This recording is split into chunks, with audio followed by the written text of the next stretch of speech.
Have you ever been called worthless without the person saying the word? Have you ever felt that silent pain of being underestimated in your own home by someone who should respect you? I did.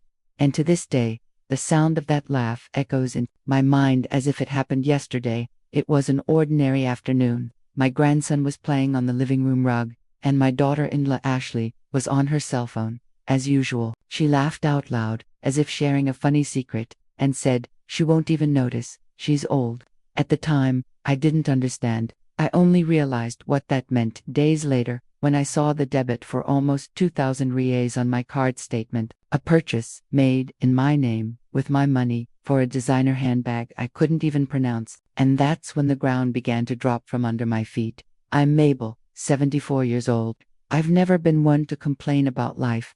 I've been through a lot, but I've always chosen the path of silence, patience, and surrender. I raised my son alone, took care of the house, and worked as a seamstress for decades. I've always put my family first, always. But in that moment, faced with that bill and that memory, I realized that being kind didn't protect me, that the love I gave wasn't enough to stop someone from laughing behind my back.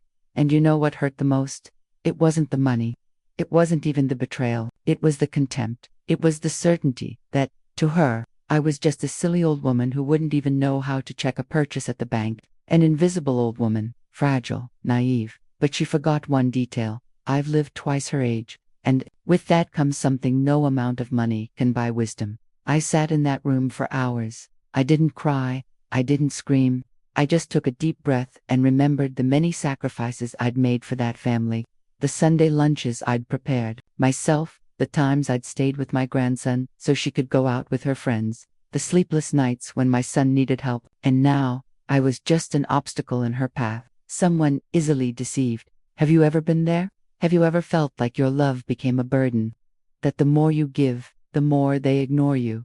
I know how it feels. And as much as I wanted to forget everything, pretend I didn't see it, something inside me told me this story couldn't end like this. Because at that moment, when I looked at that statement again and read the message on her phone, "She won't even notice," something changed in me. And that's when I made a decision, not to take revenge in anger, but to show that respect has no age, and that those who think a grandmother is weak may be forgetting that she once faced the world with her head held high and prevailed. Was exactly at that moment that everything started to change. My name is Mabel Grace Johnson. I'm 74 years old, and until recently, I truly believed my life was at peace. I was that rare mother-in-law, the one who doesn't interfere, the one who smiles from the corner of the room, the one who makes a point of keeping the mood light even when everything around her seems to scream otherwise. I've always tried to be that figure who silently holds the pieces together, who serves coffee even when no one realizes she needs it to from time to time. My routine was simple, almost invisible. I woke up early and made breakfast while the sun still timidly shone through the window. My knees weren't the same, but I insisted on taking care of the house, the details, the memories. On Sundays, the kitchen would smell like childhood cornbread, roast chicken, the kind of rice only a grandmother can make.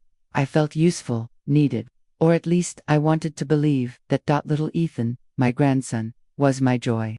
Every time I heard his little footsteps running across the room, something inside me was rekindled. Caring for him made me feel alive, part of something. And I confess, seeing my daughter-in-law leave calmly, knowing she could count on me, gave me a sense of purpose. I didn't complain. I didn't demand anything. After all, I've been like this my whole life. Someone who believes that love is proven more by actions than by words. My son, Michael, has always been my pride and joy, hardworking, determined. But over time, I began to notice a certain distance. Conversations became quicker, hugs shorter. I thought it was just the weight of routine, the weariness of adulthood, and I kept quiet, as always. Because a real mother, in my mind, doesn't get in the way. She supports, she understands, even when it hurts. What I didn't know was that, behind those Sunday lunches and those hurried smiles, there was another hidden truth, one I wasn't yet ready to see. Ashley, my daughter-in-law, had always been polite, but there was something in her eyes, a certain wariness, or perhaps a hidden coldness. When she thanked me, it was as if she were following protocol. I never felt hatred from her, But I never felt gratitude either, just that polite distance, that kind of kindness that doesn't warm. And I, in my loving stubbornness, chose to ignore it. I kept everything in order. I organized the bills, cleaned the rooms, even helped with the groceries when I was allowed. My pension was modest, but I saved everything carefully. I've always been discreet with money.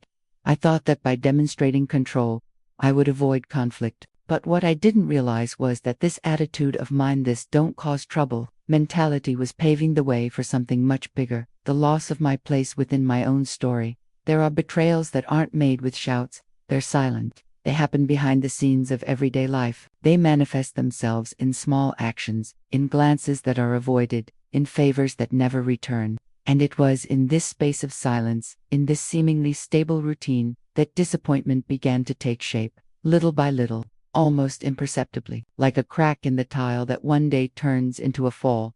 Many people think the impact of betrayal is the act itself.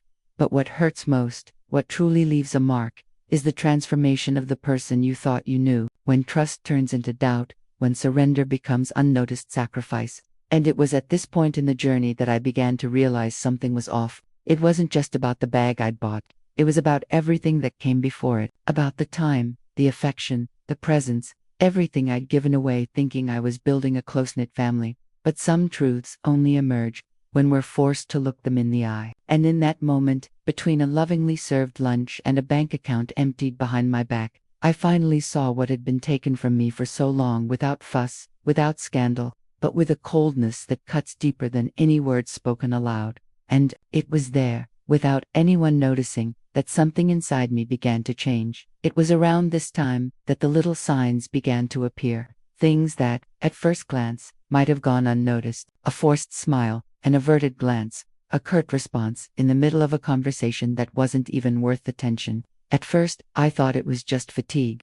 Ashley has always had that more reserved, more direct demeanor. She's not the type to hug easily, nor to give impulsive compliments. But little by little, I began to understand that it wasn't just her way, it was the way she saw me.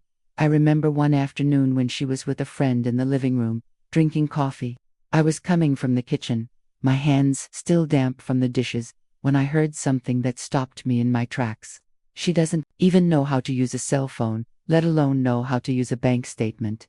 Her friend laughed, and Ashley did too. It wasn't a loud laugh, it was worse.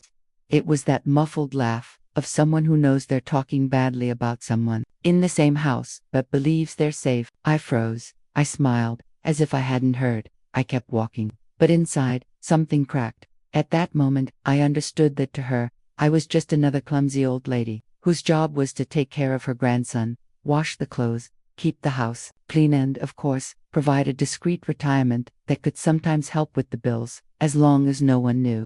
That's when it all began to sink in. The difference between belonging and being useful. I wasn't part of it. I was merely functional. A cog in the routine, invisible in important moments, remembered only when there was something only I could solve. I wanted to believe it was just my own head spinning, that I'd misunderstood. After all, as a mother and grandmother, we always try to justify the unjustifiable. We try to keep the peace even when she's long gone. But after that day, I started observing, paying attention to details I'd previously ignored. The way she talked about me to others when she thought I wasn't listening, her impatient tone of voice when I asked her something simple, the way she'd take my phone without asking, saying she'd fix something quick, as if I didn't have the autonomy to use my own device. These moments accumulated like loose pieces of an uncomfortable puzzle, and I, even wounded, remained silent. Perhaps out of fear of confrontation. Perhaps because I still wanted to believe there was a more nuanced explanation for all of this. But there wasn't. The hidden truth behind those actions was clear. She didn't respect me, and worse, she didn't fear me. She thought that because I was kind and peaceful, I would never have the courage to react. And therein lies the mistake many people make. This type of behavior, which mixes contempt with false courtesy, is more common than you might think. It's a type of silent emotional violence, difficult to name but easy to feel. It's the feeling of being in an environment where your presence is tolerated but never celebrated, where your worth is measured by how much you serve, not by who you are. It was a profound emotional impact to realize that, within my own home, I was a tolerated visitor, a behind-the-scenes extra in a family I helped build. Over time, I began to understand that it wasn't just about me, it was about a pattern, a mentality that relegates the elderly to the role of burden, of obstacle, of being surpassed, a cruel way of erasing an entire life story with a simple look of contempt. And understanding this hurt me more than anything else, because it wasn't just about my daughter-in-law, it was about everything I represented to her, or rather, everything she chose to ignore. And it was in this scenario of veiled mockery, whispered jokes, and subtle gestures of disdain that my perception began to shift. Something within me began to reconfigure itself. The transformation wasn't sudden, nor loud. It was an internal process, discreet, but increasingly firm, because I knew I could no longer live by suppressing myself to maintain a false harmony. I needed to regain my place, not out of pride, but out of dignity. And, little by little, I began to make different decisions. Small gestures, but charged with a new strength. A strength that came from pain, yes, but also from clarity. From the awareness that my story deserved respect, and those who didn't see this were perhaps about to discover it. It was a Sunday, like so many others, when everything seemed different. Ashley walked into the kitchen with a wide smile, the kind that almost hurts because it's so practiced. She carried a small bouquet of flowers, pink roses, my favorite. She said she'd thought of me at the florist's, that she wanted to brighten my day, and for a moment, my heart softened, because when we've lived so long being ignored, a gesture of attention feels like light at the end of the tunnel. I smiled back. I invited her over for lunch. I made roast chicken, Michael's favorite childhood dish. The house felt light, almost as if nothing had happened. She even complimented my seasoning, something rare from her. That day I let my guard down, not out of naivety, but out of a longing to feel like I belonged. I allowed myself to believe that we were finally connecting, that maybe she had sensed something that she was trying to change. Her words were sweet, her gestures careful. She even picked up my grandson with a caress I hadn't seen in a long time. She looked me in the eye, thanked me for lunch. She called me her second mother, and that broke me. I wanted it to be real so badly that I clung to that scene as if it were the salvation of everything. But that's precisely where the danger of appearances lies. When we want to believe, we close our eyes to what's screaming inside.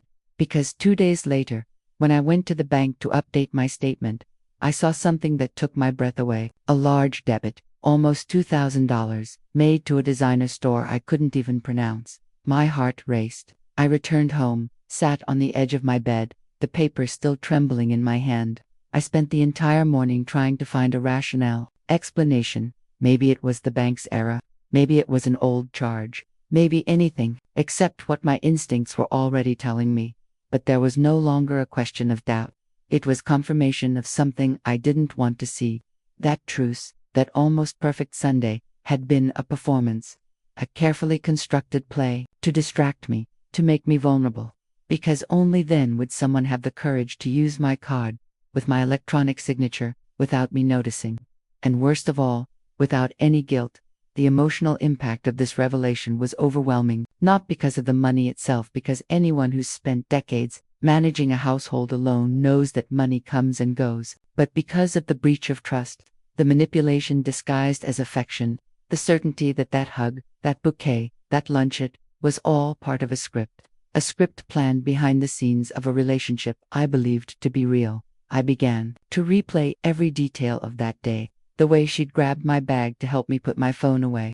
The way she'd offered me a glass of water and insisted I sit down while she organized everything. The small gestures that seemed like kindness but hid an intention.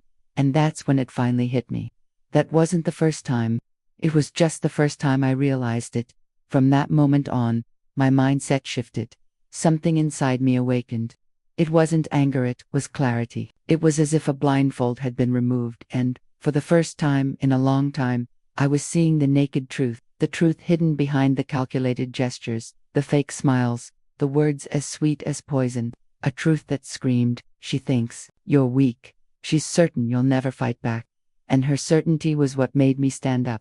Because in that moment, I understood that remaining silent was allowing it to happen again, that the abuse wasn't just in the action, but also in the omission, that silence, on that journey, would be more destructive than any confrontation. So I took a deep breath. I sat at the living room table with a notebook in hand, and for the first time in a long time, I began to write not what I felt, but what I needed to do. As I wrote in that notebook, the words came unfiltered. It was no longer about organizing thoughts. It was as if each line revealed a dormant part of me, and in the midst of that heavy silence, the memories began to return, one by one, as if each memory wanted to remind me of how much I'd endured, how much I'd given. Suddenly, I found myself back in that office, with my prescription in hand and the pharmacist's compassionate gaze. I couldn't afford everything, and it wasn't the first time. I knew the money wouldn't be enough. But my son, Michael, was about to enroll in college. He dreamed big. He wanted to be an engineer, and I wanted to be the foundation of that. So I put off the medication. I told myself I could hold out for another month, that the joint pain was just fatigue, that the tight heart was anxiety, that I was strong, because I always had been. And then, years later, when they decided to buy their first apartment, I remember Ashley excitedly showing me the photos. It was beautiful, yes, spacious, but the down payment was missing, and without hesitation, I went to my little box hidden in the back of my closet. I opened the embroidered cloth that wrapped my engagement ring. It was simple, but full of history. My husband gave it to me when we were just starting out. I treasured it like a piece of the past, but that day, I took it to a jewelry store and sold it.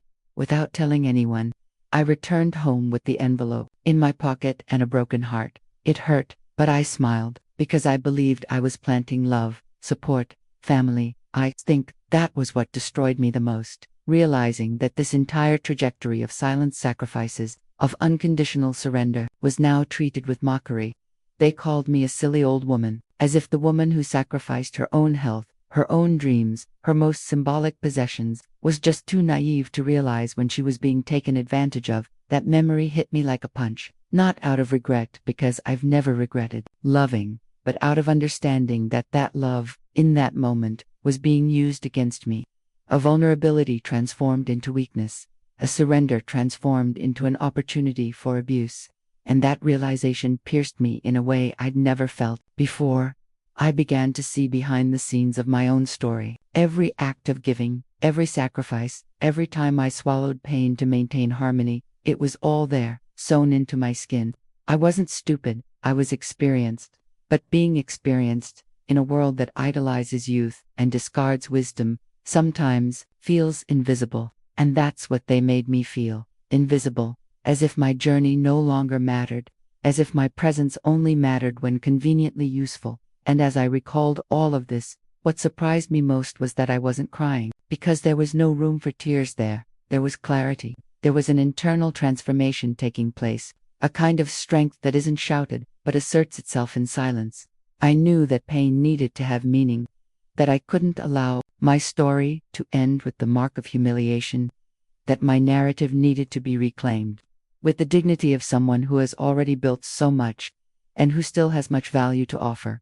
The curious thing is that the more I remembered what I had done for them, the further I felt from the role of victim, because what they did to me said much more about them than it did about me. The hidden truth behind this whole scenario was that, deep down, they were counting on my silence. They were banking on my passivity. They thought I would accept all of this with my head bowed and my heart resigned. But they didn't know that the woman who had run out of medication to invest in her son's future was the same woman who now looked back on that past with courage, the same woman who, even though wounded, was about to make a decision that would change everything, because at that point in the journey, it wasn't about revenge anymore. It was about regaining respect, showing that age isn't synonymous with naivete, and that love doesn't justify abuse. When we're betrayed by the one we love, the hardest part isn't dealing with the financial loss. It's dealing with the shattered trust, the emptiness that remains when the truth begins to unravel in pieces. I couldn't sleep well anymore. Every time I looked at Ashley, a mixture of disbelief and sadness filled me. How can someone smile at you while plotting behind your back? How can they take from your hands what you've spent a lifetime building, and still have the courage to call you family? That morning, I made the decision. I dressed in my simplest clothes, tied my hair in a hurried bun, and went to the bank branch. I took a piece of paper with dates and amounts that seemed strange to me. I was greeted by a young, kind man who listened to me attentively. When I explained that I thought my card had been used without my authorization, he simply nodded and asked for a few minutes. He typed on the computer, studied the screen with attentive eyes, and then handed me a printed statement. My hands were shaking. I knew it would hurt. But it hurt even more not knowing. And there they were, 4 consecutive purchases from stores I'd never set foot in. A designer bag, an expensive perfume, dinner at a restaurant that charges per breath, and an electronic signature. My name, digitally registered as the one authorizing it all. It was as if I'd made the purchases myself. As if I'd gifted myself with everything I'd never wanted. It gave me chills. I returned home feeling as if my very identity had been hijacked. I sat on the porch, looking at the garden I'd planted years ago, a place of peace, now invaded by distrust. Ashley walked past me, saying something about dinner later, but I barely heard. What I needed wasn't another explanation. It was proof, something that would shatter that impeccable facade she maintained in front of everyone. That's when I remembered something. My grandson, Liam, loved technology. He was always tinkering with gadgets, installing games, connecting everything. And he'd talked to me about security cameras more than once. He said they were easy, that even I could use them. That night, when he came to spend some time with me, I jumped at the chance. I said I wanted to install some cameras for my own security, since I'd been suspicious of noises in the backyard. He laughed, thinking it was overkill, but didn't question it. He installed it quickly, explained how it worked, and taught me where to view the footage and how to save everything. The hardest part was pretending to be normal, continuing to serve dinner, set the table, and keep things light. Meanwhile, inside, I was at war, watching every move, every step. Her behavior changed little in the following days. She was still sweet when she wanted something, distant when she thought no one noticed. But now I saw everything through different eyes, the eyes of someone who knows what to look for. Watching those images was like watching a thriller. Every scene was tense. And then, it happened. One morning, I was in the backyard, raking leaves. She walked into the living room, casually grabbed my bag, and typed something on her phone. The card was scanned, the screen flashed. Her smile was subtle, almost imperceptible. But for those who have known someone for years, it's impossible not to notice the hidden pleasure. That night, I sat in front of the screen and reviewed everything, frame by frame. My heart was heavy, but my mind was steady. This was more than proof. It was a revelation, not about the crime itself, but about the kind of relationship we had, about how much she believed I was fragile, incapable, irrelevant, and precisely because of that, despicable enough to be deceived without guilt. I saved the images. I created folders with dates and times. I wrote notes.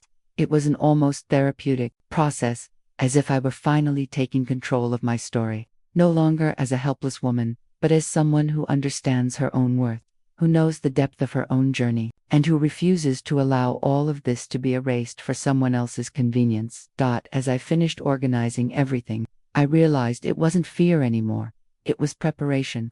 I didn't yet know how she would react, nor what the next consequences would be, but one thing was clear. I was ready, not to yell, nor to accuse, but to act, with the determination of someone who has lost so much, and now understands exactly what she's not willing to lose again. 2 days passed. 2 days in which I smiled on the outside and remained silent on the inside.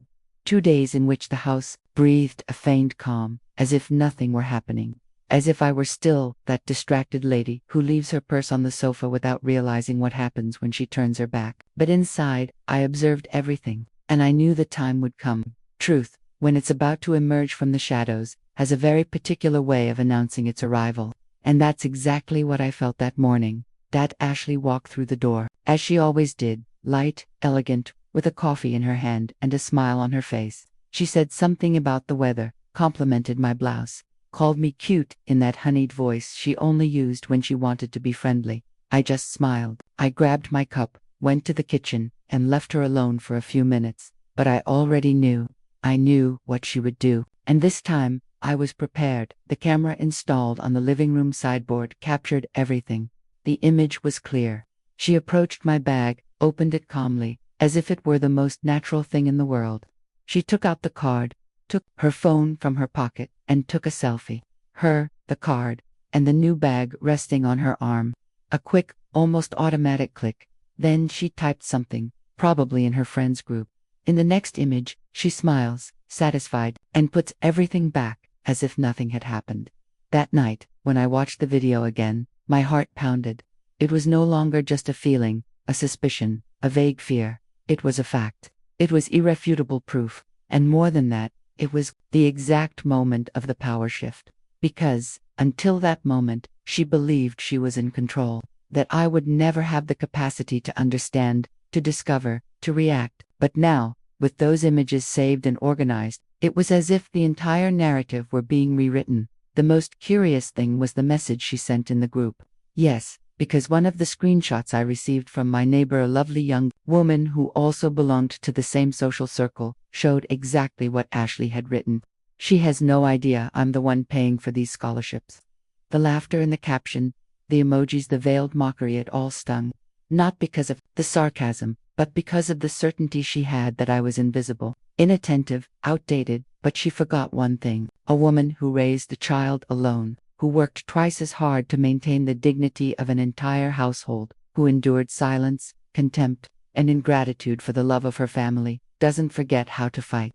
She doesn't lose her sense of justice. She simply chooses the right moment to act. And that was my moment. I didn't need to scream. I didn't need to confront her angrily, because now I had what she never imagined: mastery of the truth. And when the truth is on our side, there's no need for scandal. There's only firmness, clarity, and a calm that's more frightening than any scream. It was the first time I felt like my journey was about to make sense, that all the sacrifices, all the silent pain, every tear kept on the pillow, were turning into fuel, not for revenge but to rebalance what had been broken, to reposition my story where it should never have left, the place of respect. With the videos saved on multiple devices, the screenshots organized, and my speech ready, I began rehearsing what I would say, not because I wanted to humiliate her, but because I needed to look her in the eye and show her there were consequences, that choices matter.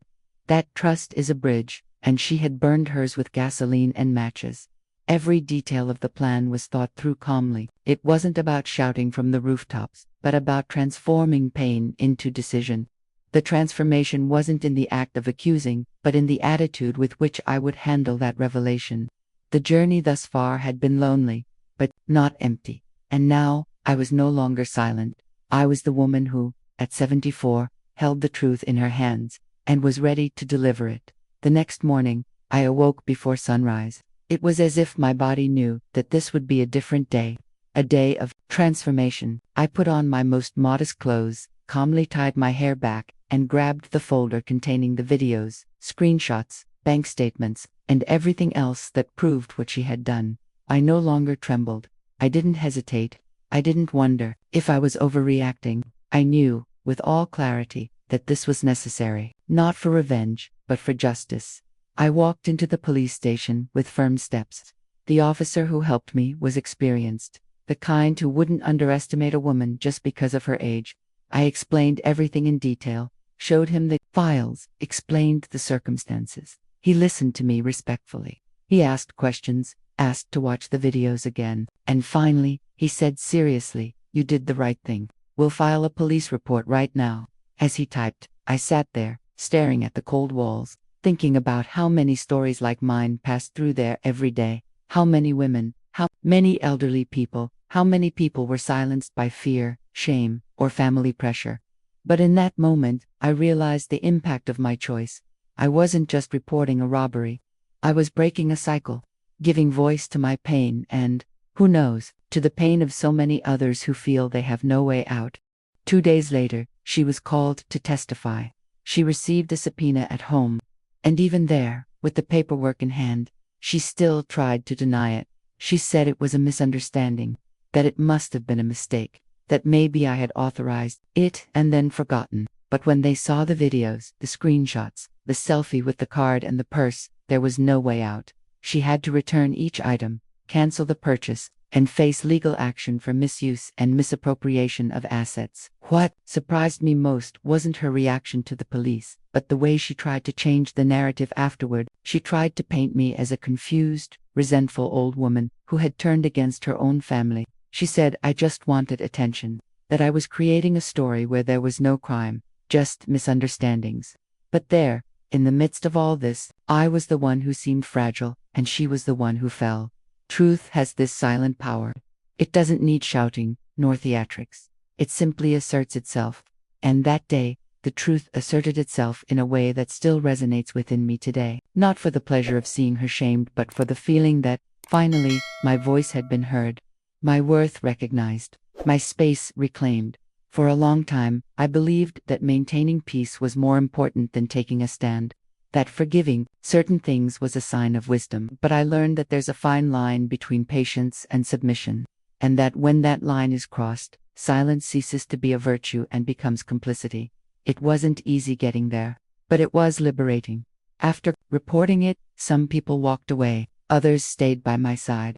Some pretended they didn't know anything, and others reached out to me to tell me they'd noticed strange behavior but were afraid to get involved.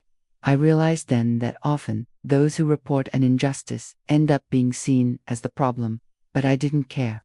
Because, in that moment, I knew I'd done the right thing. There were consequences, of course. The family atmosphere was never the same, but I have no regrets. Because before being a grandmother, mother-in-law, mother, I am a woman with history, with memory, with dignity, and no one, absolutely no one, has the right to erase that for convenience or vanity. Over time, I began rebuilding my routine. I organized my documents, changed my passwords, spoke with a lawyer, and informed myself about my rights. Everything was done calmly, focused, and courageous. Because more than confronting Ashley, I was confronting a culture, a mentality that insists older people don't understand, don't realize, and don't know how to protect themselves, but they know. And it was precisely because they knew that I didn't hesitate. Because, after everything I've been through, I've learned that respect isn't asked for. It's imposed, with firmness, with serenity, and with proof. Today, when I walk to the square to have coffee with my friends, I have a different perspective. One that no longer seeks acceptance or tries to explain itself. A perspective that has learned to see behind appearances, to identify hidden intentions, and to recognize the beauty of its own strength. Taking better care of my data was just the beginning. I changed passwords, updated my registrations, and kept myself informed. I bought a new diary where I write down everything, even the most obvious things, not because I forget, but because I want to remember accurately. It took my son, Michael, a while to understand what had happened. When he finally did, it was like a weight had fallen off his shoulders. He cried, he apologized. He said he should have realized sooner that he trusted the woman he chose to share his life with too much. And there, in that tight embrace we shared on the porch, I realized that some wounds heal when the truth finds space to blossom. The pain doesn't disappear, but it gives way to clarity, to reconstruction. I never imagined I'd go through something like this after 70. We grow up believing that old age brings rest, recognition, a certain immunity to the world's pains. But no, the hidden truth is that many elderly people live silent battles, invisible to the eyes of those who are always in a hurry. And that's precisely why I decided to change, not just for myself, but for all the Mabels out there, believing they've already lived it all when, in fact, the journey still holds unexpected chapters. The transformation wasn't just practical, it was internal. I began to look at my story with more respect. I allowed myself to remember the years of sacrifice, not as a burden, but as proof of my courage. And I realized that, for a long time, I mistook silence for wisdom. Now I understand that true wisdom is knowing the right time to speak, to take a stand, to act. And more than that, it's not being ashamed of having been good. Because being good isn't foolish. It's having hardened that will never be a weakness. I started cooking on Sundays again, but with less obligation and more pleasure. Michael always shows up. He brings flowers, sometimes a cake, other times just a long hug. He's changed, he's gotten closer. He's created a new routine by my side, and even though Ashley's absence still lingers like a shadow, what remains is the lesson. A lesson about choices, about maturity, about the impact one decision can have on everyone around you. My neighbors say I have a different glow, that my walk is firmer, my tone of voice more confident. And maybe they're right. Because when we take control of our own story, something changes in the way we occupy space.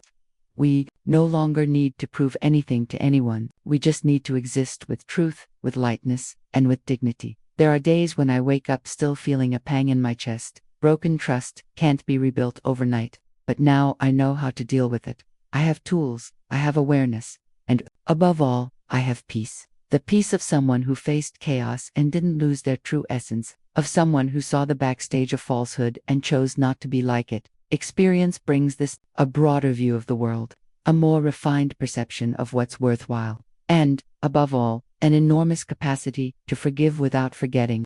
Because forgiveness, at this stage of life, isn't about the other person. It's about us. About the decision to not carry what isn't ours, to leave what hurts where it belongs, in the past, today. If someone asks me what I've learned from all this, I calmly answer, I've learned that being old isn't synonymous with naivete. It's synonymous with accumulated wisdom, with experience transformed into discernment, with pain converted into clarity. I've learned that people will try to downplay your story, but it's up to you to decide if they succeed. And if there's one thing this journey has taught me, it's that no matter how hard they try to erase you, no one can silence a woman who's lived long enough to understand her own worth. And when she finally stands up, no lie can resist. You know, there's something no one tells you about aging. Wrinkles don't hurt. What really hurts is realizing how much some people think that, along with gray hair, we lose our intelligence, our value, our right to be heard. But I'll tell you straight out, every line on my face carries a decision that got me here. Every mark has a story, and none of them weaken me. On the contrary, it's this experience that makes me stronger, more alert, more prepared. If you've ever felt like someone treated you like a fool just because you have wrinkles on your face, know this: your experience is your greatest strength. It took me a while to understand this myself. I spent decades serving, keeping quiet, trying to be that figure who silently holds everything together, who makes lunch, sets the table, remembers birthdays, and holds back tears to keep the peace. But the truth is, throughout my life, I've reinvented myself so many times that today I no longer accept being sidelined. My age isn't a limit, it's my resume. People are mistaken in thinking that aging is synonymous with uselessness. They think we have nothing left to learn or teach. But they're wrong. What we do have is perspective. A rare ability to see beyond the surface, to perceive what's between the lines. When Ashley smiled at me that Sunday, I saw the emptiness behind the gesture. When she took my card, I saw the coldness disguised as carelessness. And when the truth came out, I saw in her eyes the shock of someone who thought she'd never be found out. There is no greater liberation than looking at yourself and recognizing your own worth. And this awareness, my dear, doesn't come with youth. It comes with time, with the sum of our falls and triumphs, with the behind-the-scenes experiences that no one saw, but which were fundamental in shaping us. I learned that I don't need to conform to what's expected of me. I have a voice, I have a story, and, above all, I have the right to respect. Many women my age live in the shadow of a family that doesn't listen to them, of children who only show up when they're needed, of a society that treats them as invisible. But invisibility isn't destiny, it's a choice. And we can, yes, choose to reposition ourselves, make ourselves noticed, not by shouting, but by presence, with action, with dignity. Today, every time I share this story, it's not out of anger or resentment. It's out of awareness, for transformation, because I know that, on the other side of the screen, there may be a woman like me, who doubted her own sanity, who thought she was exaggerating, who was called dramatic or outdated, and who needs to hear that she's not alone, that she has strength, that she can rise up. Maybe you've never experienced anything as extreme as what I experienced, but if at any point you've been made to feel smaller, less capable, or irrelevant because of your age, I want you to know that says more about them than it does about you. The mindset of those who underestimate older people is limited, it's shallow, and, more often than not, it stems from insecurity. Because deep down, they know that experience is frightening. Because those who have lived twice as much, see 3 times as much. And if anyone still doubts this, just look at what happened to me. They tried to deceive me, ridicule me, silence me, but they forgot one simple detail. I am a woman who has survived a test of time, who has seen the world change, who has faced loss, rebirth, and new beginnings, and who, ultimately, carries a strength that cannot be learned in tutorials or measured in likes. So, If you've come this far listening to my story, I thank you, because the simple act of listening is already an act of respect. And respect, my dear, is the foundation of any true relationship. It doesn't depend on age, status, or who shouts the loudest. It depends on recognition. And those who don't recognize the greatness of a woman who has lived so long lose more than they can imagine. And if this story touched you in any way, if at any point you saw yourself in me or remembered someone special, consider subscribing to the channel. With each video, I share more than just stories. I share experiences that can transform the way we see life, family, and truth. And if you've made it this far, leave a comment with the phrase, "This message was for me." That way, I'll know you were with me until the end, in every detail. And if this video resonated with you, please leave a like, not out of obligation, but because this simple gesture shows that we're connected, that this kind of conversation needs to keep happening. And look, there's a video right here that complements all of this. Click and continue with me there. It's just the beginning.